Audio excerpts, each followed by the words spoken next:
Bismillahirrahmanirrahim. Assalamualaikum warahmatullahi wabarakatuh. Alhamdulillah wassalatu wassalamu ala Rasulillah ya maba'du. Alhamdulillah pada pertemuan ke-19 ini di kelas 8 Mutawasitoh, langsung kita buka ke halaman 47. Di sini adalah bab optimisme.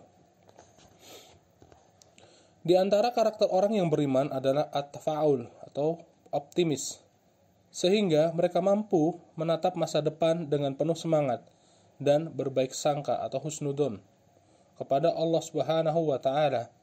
Al-Quran menjelaskan terhadap urgensi sikap optimis dalam menjalani hidup dan melarang bersikap pesimis. Sebab pesimis atau putus asa adalah sifat orang kafir.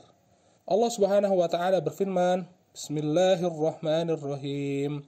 وَلَا تَيْأَسُوا مِنْ رَوْحِ اللَّهِ إِنَّهُ لَا يَيْأَسُوا مِنْ رَوْحِ اللَّهِ إِلَّا قَوْمُ الْكَافِرُونَ.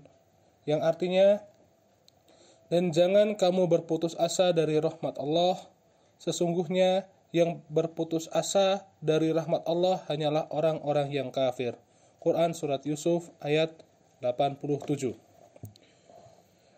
Dalam kelelahan, ketegangan, dan kekalutan, kaum muslimin masih memiliki secercah harapan meraih kemenangan. Itulah yang terjadi pada saat kaum muslimin dikepung oleh pasukan Ahzab. Bahkan dalam situasi yang menegangkan dan jauh dari perhitungan untuk menang itu, mereka masih berkata, inilah yang dijanjikan Allah dan Rasul-Nya. Maha benar Allah dan Rasul-Nya. Tidaklah bertambah dalam diri mereka kecuali keimanan dan kepasrahan kepada Allah Subhanahu wa Ta'ala dalam kesiapan penuh menghadapi kepungan musuh dan kondisi medan perang yang begitu berat. Rasulullah Sallallahu Alaihi Wasallam memompa semangat dengan menjanjikan bahwa mereka akan menaklukkan Romawi, Persia, Iskandaria, dan negeri-negeri lainnya. Akhirnya, kaum muslimin mendapatkan kemenangan pada perang Ahzab dan Allah Subhanahu wa Ta'ala membuktikan janji Rasul-Nya dan menaklukkan negeri-negeri besar pada masa pemerintahan Umar bin Khattab radhiyallahu ta'ala anhu. Perjalanan Umar teladan hendaknya menginspirasi aktivitas yang kita lakukan pada saat ini. Betapa banyak pengalaman mereka dapat kita jadikan cermin hidup agar rambu-rambu perjalanan menjadi jelas dan terang.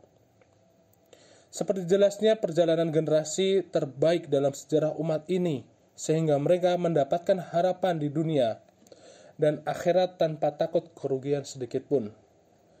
Kemenangan umat terdahulu banyak kita temukan bermula dari optimisme yang tinggi untuk meraih kemenangan. Optimisme yang stabil mengantarakan mereka cepat atau lambat menuju kegemilangan. Karena optimisme bagian dari kemenangan itu sendiri, baik kemenangan di dunia maupun di akhirat. Oleh karena ya ikhwah, setelah kita membaca, mendengarkan kisah dari umat terbaik pada zaman dahulu bahwa kita tidak boleh memiliki rasa pesimis. Kita harus selalu optimis bagaimanapun keadaannya. Dan kita tidak boleh menjadikan suatu masalah itu menjadi kita malas, pesimis, dan tidak mau berusaha sedikit pun.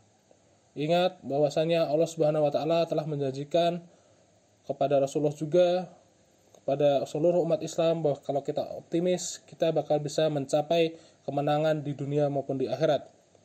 Kemudian, tugas yang antum harus laksanakan adalah, yang pertama, antum harus tetap membaca buku-buku agama, terutama sejarah Islam yang menceritakan kemenangan-kemenangan pada zaman dahulu di zaman Rasulullah SAW. Yang kedua, antum tetap harus bersemangat, rajin, dan konsisten hingga tuntas. Yang ketiga, ana pengen antum menceritakan hal optimis dari zaman salafus soleh atau zaman Nabi atau zaman sahabat, satu kisah yang menjadikan antum terinspirasi terhadap sifat optimisme ini. Oke, mungkin sekian pada pertemuan kali ini. Kurang lebihnya mohon maaf. Syukron. Wassalamualaikum warahmatullahi wabarakatuh.